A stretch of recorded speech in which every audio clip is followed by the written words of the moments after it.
Hello, good afternoon. This is Myesha Marie coming to do our Reading the Bible together.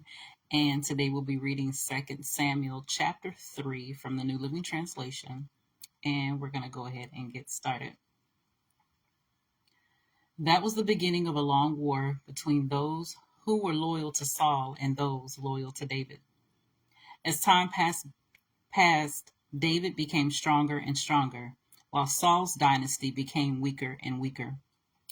These are the sons who were born to David in Hebron. The oldest was Amnon, whose mother was Ahinoam from Jezreel.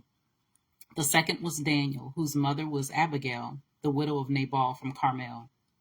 The third was Absalom, whose mother was Maacah, the daughter of Talmai, king of Geshur.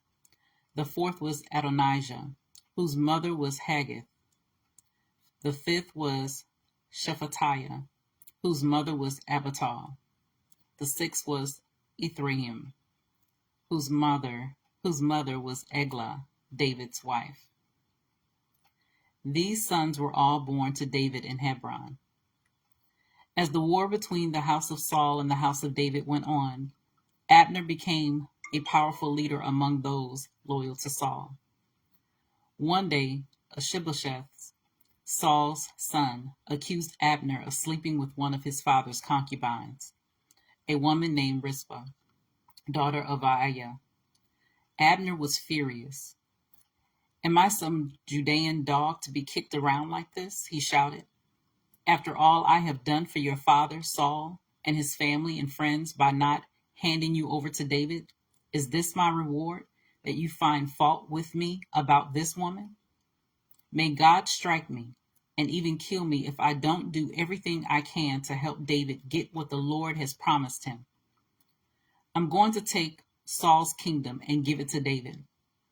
I will establish the throne of David over Israel as well as Judah, all the way from Dan in the north to Beersheba in the south." Ishbosheth didn't dare say another word because he was afraid of what Abner might do. Then Abner sent messengers to David saying, "Doesn't the entire land belong to you? Make a solemn pact with me, and I will help turn over all of Israel to you." "All right," David replied, "but I will not negotiate with you unless you bring back my wife, Michal, Saul's daughter, when you come." David then sent this message to Ishbosheth, Saul's son: "Give me back my wife Michal, for I bought her with the lives of 100 Philistines." So Ishbosheth took Michal away from her husband, Palti, son of Laish. Palti followed along behind her as far as Bahurim, weeping as he went. Then Abner told him, "Go back home." So Palti returned.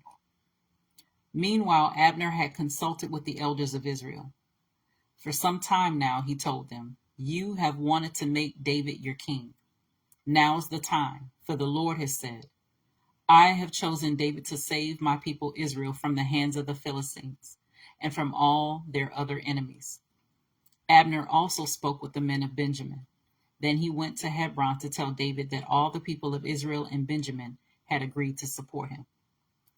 When Abner and 20 of his men came to Hebron, David entertained them with a great feast. Then Abner said to David, "Let me go and call an assembly of all Israel to support my lord the king. They will make a covenant with you to make you their king, and you will rule over everything your heart desires." So David sent Abner safely on his way. But just after David had sent Abner away in safety, Joab and some of David's troops returned from a raid, bringing much plunder with them.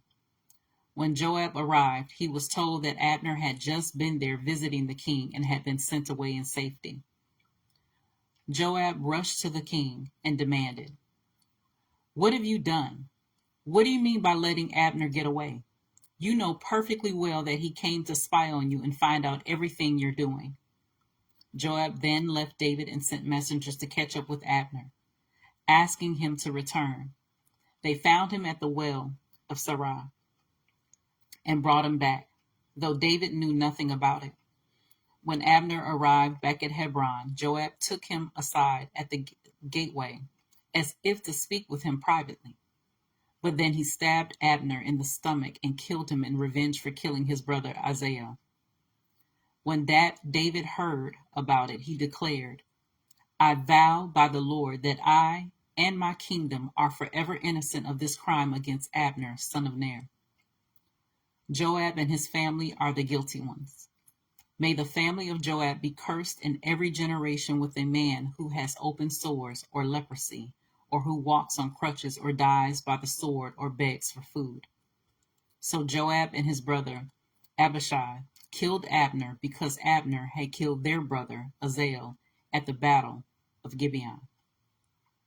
Then David said to Joab and all those who were with him, Tear your clothes and put on burlap. Mourn for Abner. And King David himself walked behind the procession to the grave. They buried Abner in Hebron, and the king and all the people wept at his graveside. Then the king sang this funeral song for Abner. Should Abner have died as fools die? Your hands were not bound, your feet were not chained. No, you were murdered, the victim of a wicked plot. All the people wept for Abner. David had refused to eat anything on the day of the funeral, and now everyone begged him to eat. But David had made a vow, saying, May God strike me and even kill me if I eat anything before sundown. This pleased the people very much. In fact, everything the king did pleased them. So everyone in Judah and all Israel understood that David was not responsible for Abner's murder. Then King David said to his officials, Don't you realize that a great commander has fallen today in Israel? And even though I am the anointed king, these two sons of Zeruiah, Joab and Abishai, are too strong for me to control. So may the Lord repay these evil men for their evil deeds. So that was 2 Samuel chapter 3 from the New Living Translation. As always, continue to search the scriptures daily to see what is true. Allow Holy Spirit to illuminate the word into your heart, your mind, and soul, bringing knowledge, understanding, and wisdom. And most of all, revelation of who God is, his true nature, his true character, and how much he truly, truly loves you. You guys take care. God bless. And until next time.